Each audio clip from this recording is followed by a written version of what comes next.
Jesus' name, there's meant to be some singing. Now the option is that I'd have a go, but you'd be thankful that I'm not going to. So anyway, it's that deeper song, and so, Jesus is, he's someone that's always issuing invitations to you.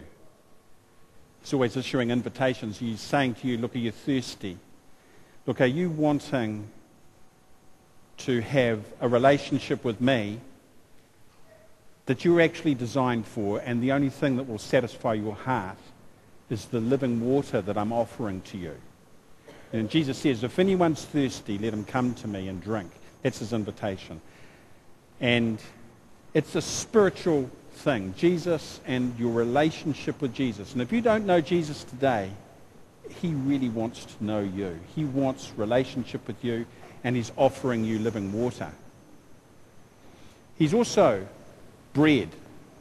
Now, I don't know if some of you remember back in the day when you used to go down to the dairy to get bread, and there was the kissing crust, and you'd open the bread, and on the way home, you would eat the bread. And your mother would get what did your mother say to you? It wasn't really what the purpose of going to get. But you'd love the bread. Jesus is the bread of life. He's the bread of life. And he's saying, you come and eat of me. Now, Jesus is just amazing. And he offers this intimate relationship with you. And it's absolutely, when you experience it, nothing else touches it. It's so irresistible. And it does involve you giving everything. But in return, there's this amazing relationship with God. It's just wonderful.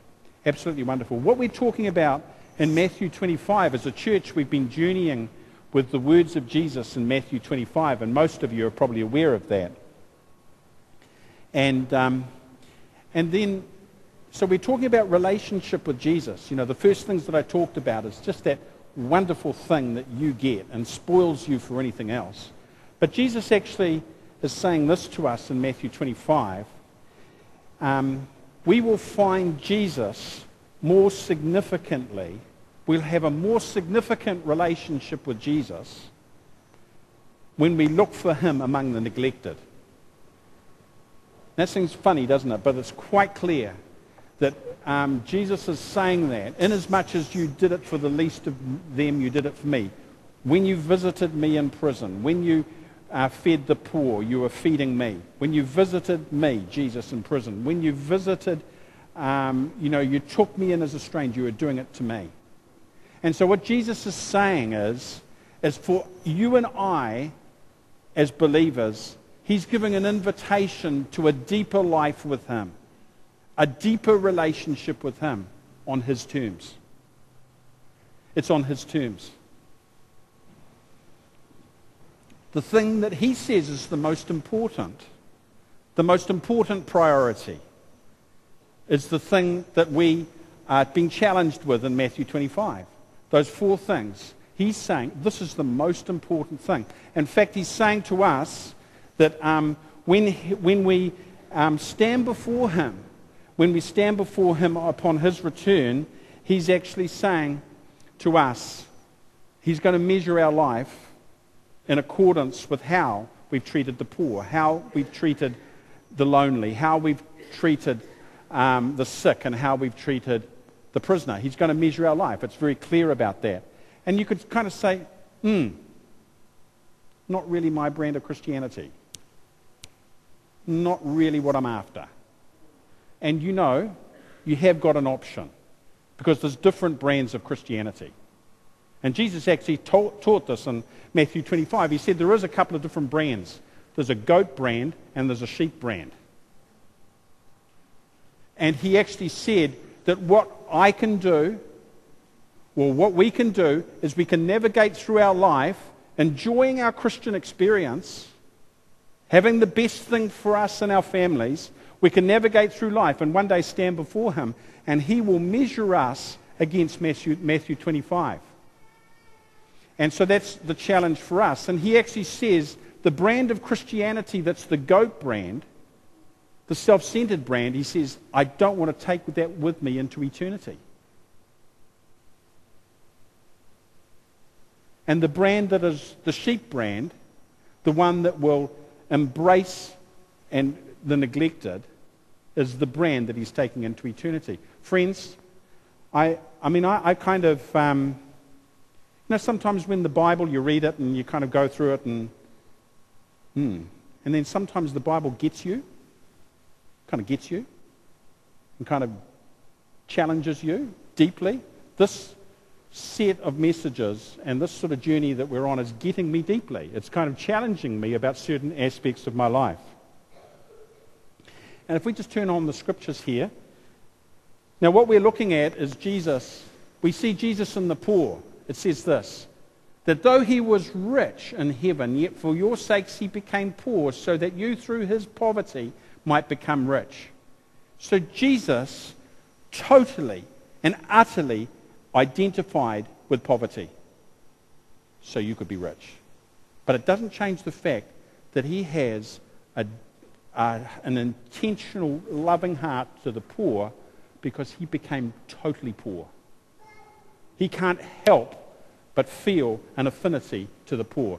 And then when Jesus was a stranger, he came to that which was his own, but his own did not receive him.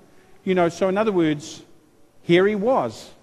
He was a Jew, and he came to the Jewish people, and the Jewish people did not receive him. They rejected him and crucified him. He knows what it's like to be a stranger. It's part of who he is, that part, and so he totally identifies with the stranger. In fact, he says he lives in the stranger. He lives in the poor. That's what Matthew 25. Now, it's kind of like a little bit beyond. I can't quite get it, but he says it and I believe it. The other thing that he says here, we see Jesus in the sick. Surely he has borne our grief and carried our sorrows, or carried our sicknesses. He was beaten so we could be whole. He was whipped so we could be healed. The reality of Calvary, the reality of the cross is simply this, that he became sickness. He took on sickness so you could be healed. But the outcome is he totally and utterly identifies with the sick, because he became sickness. So this is what we're talking about in Matthew 25 is rooted in Jesus' identity. He became poor, he became a stranger, and he became sick. And what we're looking at today is Jesus as a prisoner. He stood before Pilate as a prisoner and was condemned. Jesus knows all about being a prisoner. It's part of who he is. He was a prisoner, and he identifies with the prisoner. And if you look at those other things, if you look at the poor, and if you look at the stranger, and you look at the sick, they hadn't done anything wrong. Prisoners are in jail because they've done something wrong. And for you and me, maybe what I could think is it's their fault they're in jail. If you do the crime, you do the time. Maybe the paedophile or the rapist or the murderer or the robber is such a bad case, lock them up, throw away the key. We may not actually articulate that, we may not actually say that, but part of kind of culture kind of thinks of prisoners in these terms. They're at fault and they're paying for it. They're paying their dues to the community by being in prison. They deserve to be rejected by society because look what they've done to society. Maybe that's a bit redneck, that, isn't it? It's a bit redneck. And maybe you and I wouldn't actually say that, but maybe our actions agree with it. We may not actually say it,